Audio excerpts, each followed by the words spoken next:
মায়ের সাথে খারাপ আচরণ না করা। মনে রাখবেন ভাই সব, এই পৃথিবীতে যখন আপনি বিবাহ শাদী করবেন তখন এই পৃথিবীতে সব থেকে আপনার শত্রু হবে আপনার মা। কথা ঠিক কিনা?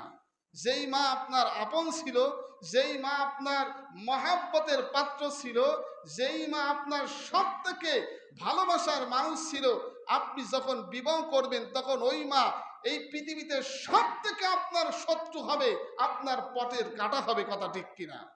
আপনার মার জন্য আপনি টাকা পাঠিয়েছেন বিদেশ থেকে, আপনার মায়ের জন্য আপনি খাবার দাবার কিছু ফল কেনার জন্য টাকা পাঠিয়েছেন, আপনার মা আপনার বড় বোনের বাসায় টাকা পাঠিয়ে দেয়। কথা ঠিক কিনা?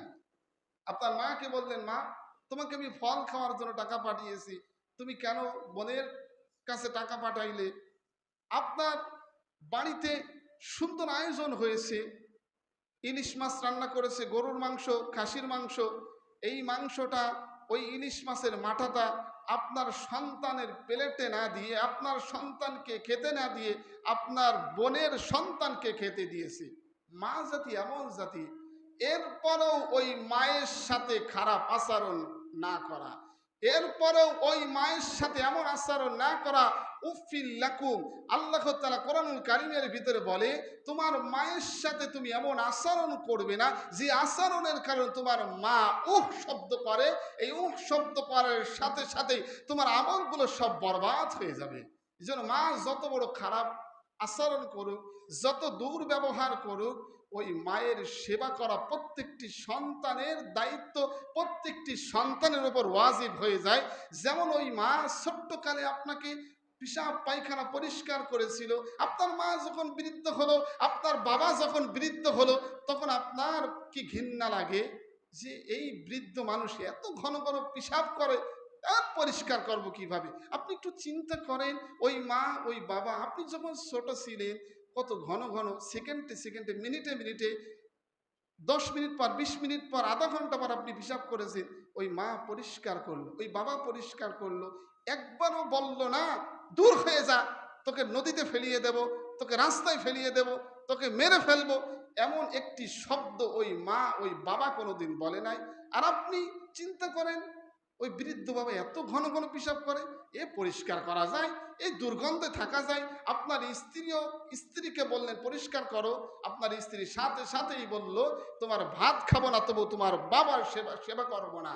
ওই স্ত্রী চিন্তা করে না, ওই স্ত্রী ভাবে না যে আমাকে তো ওই পদে, ওই সিস্টেমে, ওই পদ্ধতি দিয়ে ওই জায়গায় আমাকেও এক সময় পৌঁছাইতে হবে। কথা ঠিক কিনা? এই জন্য মা বাবা যদি যতই দুর্ব্যবহার করুক, যতই খারাপ আচরণ করুক, ওই মা বাবার খেদমত করলে, ওই মা বাবার সেবা করলে ওই ব্যক্তির ঠিকানা হয়ে যায় জান্নাত। আল্লাহর নবী মুসা আল্লাহর কাছে বলল, আল্লাহ আমার জান্নাতের সাথী কে হবে? আল্লাহ তখন বলল, তোমার জান্নাতের সাথী হবে একজন কসাই, যে বাজারে মাংস কাটে, মাংস ক্রয় করে, মাংস মানুষদের মাঝে বিলান করে, মানুষ বেচে, ওই কসাই তোমার জান্নাতের সাথী হবে। আল্লাহ তাআলা নবী মুসা আলাইহিস সালাতু ওয়াস সালাম তখন যাইতে চাইলো, আল্লাহর রহস্যটা কি? তখন আল্লাহ তাআলা মুসা আলাইহিস সালাতু ওয়াস সালামকে বললো, যাও তার বাসায় গিয়ে দেখো। তার বাসায় গিয়ে দেখলো সে সারাদিন পরিশ্রম করে, কষ্ট করে, লম্বা ঘটনা, সে সারাদিন পরিশ্রম করার পরেও তার মা পেশাব করে, পায়খানা করে, এগুলো পরিষ্কার করে তার বুকের সাথে জড়িয়ে মায়ের গালে লুকমা দেয়। ওই মা আল্লাহর কাছে দোয়া করেছিল, আল্লাহ আমার সন্তানকে এই জামানার পয়গম্বরের সাথী বানিয়ে তুমি জান্নাতে রাখিও। মায়ের দোয়াতে এত দোয়া, পৃথিবীতে সব কিছু বন্ধ হয়ে যেতে পারে, পৃথিবীর সমস্ত রাইফেলের গুলি বন্ধ হয়ে যেতে পারে, কিন্তু মায়ের দোয়া কোনোদিন বন্ধ হয় না, সাথে সাথেই সেটা